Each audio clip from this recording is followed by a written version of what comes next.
Welcome to another episode, another video.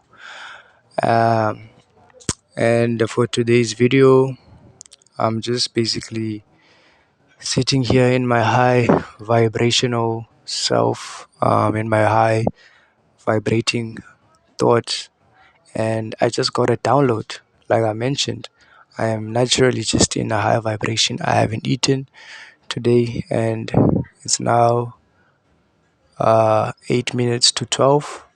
The last time I had anything to my, digestive system was yesterday at around 12:30. So you can do the math to see how many hours I have been in this fasted state. So definitely we are in the state of autophagy, and we are basically vibrating higher. So I just got this download because right now I'm just finished watching this trader's vlog, and I'm very hungry, right? Like, not so much that it's super intense to the point where I have literal stomach pains, but the sensation is there. It's constant, it's active, and as I'm sitting here and I'm just conscious that this is the bodily sensation that I'm feeling, but at the same time, I am watching this video and I am putting my attention to it. And I just got this download and it spoke to me, spoke to the very deep core to me, to my being, and it said, you have to understand that true character is forged in the fire. And the best analogy I could think of right now is, imagine the blacksmiths, right? Or rather, the master swordsman, right? I think they're basically the same thing. No, they're not. I think the master swordsman is a person who has mastered the art of, wielding a sword, and the blacksmith is the person who has mastered the art of making the sword. So imagine the person who makes the sword, regardless of what the term is for them, right? The only way, absolutely the only way for them to sort of have the slightest ability to form just a normal steel, a mineral, and to make it take shape, beautiful, glorious, powerful, strong, and sharp shape of a sword is only through the fire. The material has to burn. It has to burn, and it must not burn and still stand. It literally has to dissolve. It has to stop taking shape. Like whatever it was, whatever shape it had before, it has to burn to the point where it is literally bendable, moldable. That is when the blacksmith begins to work on it. When it is susceptible to change, to take whatever form it is made into. Just like the water put in a cup, it becomes the cup, right? And as long as the material, the steel, is still hard, it can never take form. It can never take the form of the sword as desired by the blacksmith. And of course, the material wants to become like the glorious sword. Of course it does. But in order to become that, it has to burn its nature, whatever it is, its character, its beliefs, its entire being of what it is, it has come to exist. That all has to burn and melt away. Not literally melt, but you get the idea. It literally has to burn and turn and even change the color, turn to bright orange or reddish even. And it doesn't end there, because that's just phase one, to burn it to the point where it is susceptible to change. Now comes the real work, where it literally has to be beaten timelessly over and over and over and over and over again, on and on, not for hours, not for days even, not even for weeks. Sometimes to truly have a great sword, it takes years. Imagine years of constantly being burned, beaten, burned, beaten, burned, beaten, burned.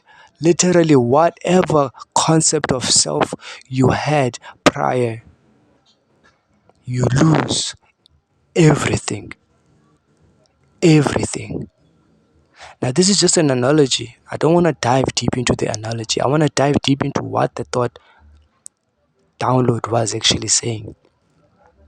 It said you have to, if you truly want to become this person who has everything he has, who lives in this desired reality you wish to live in,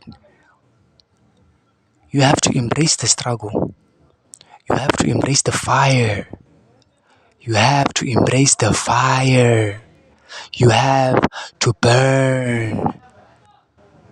You have to die. And that's just how it is. That's just how it is. And right now, the fire for me is being in this position, in this uncomfortable state, in this event where I am literally forcing myself to sit with this sensation of not eating, of being hungry. And still, when I do eat, to exercise control over what I eat, what I put into my body, to only put what is required, what is enough for fuel to actually continue living, to continue the journey, right? This is not to this is not the time for us to be eating for pleasure, to be eating to feel good. We eat so that we have enough strength to walk the journey. This is just a pit stop. This is not the destination. This is just a pit stop. And we have to embrace the fire, understand why we feel the fire in the first place. And we have to make sure that we are aware that we only have two choices. We can only ever take two roads.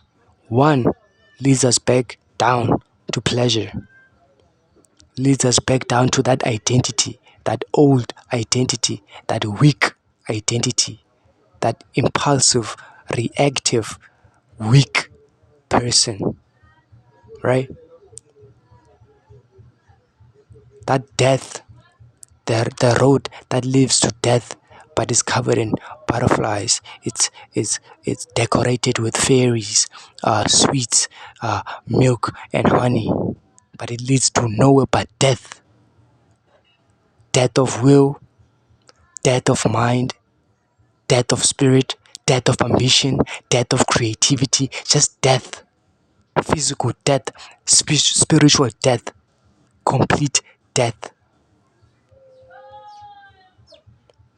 Or we make the decision to take the dark, scary road that literally pierces right through the dark forest, where there's beasts, hungry wilderness beasts of all sorts and of all kinds, waiting, lurking for all the travelers that wish for more, that wish to become more than what they've become.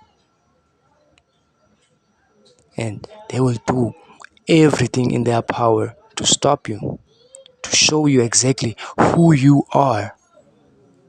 And quite frankly, they will devour you if you are weak. They do not feel, because that is their job, these beasts. That is the job of the journey, to devour the weak, so that only and only the strong shall stand. Only the strong shall remain. Only those truly who seek life shall be worthy for life, for an eternity. It's very important that you remain aware that you only have two choices. Either you go down to death happy,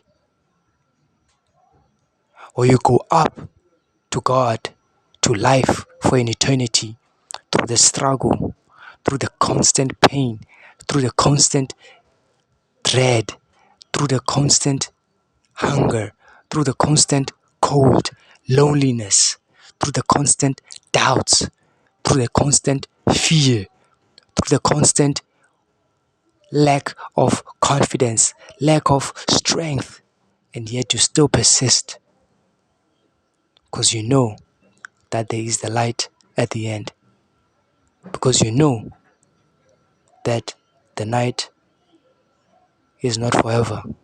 Eventually, the sun will rise at dawn. And that's all I have for you. That's all I have for you. That's all I have for you. With that being said, take care of yourself. Guide your mind, your heart, your spirit, most importantly, your vessel at all times. May God bless you. May God protect you. May God give you strength to continue even when you feel you cannot. I pray for you and I love you. Like, with that being said, I will see you on the next video. Cheers.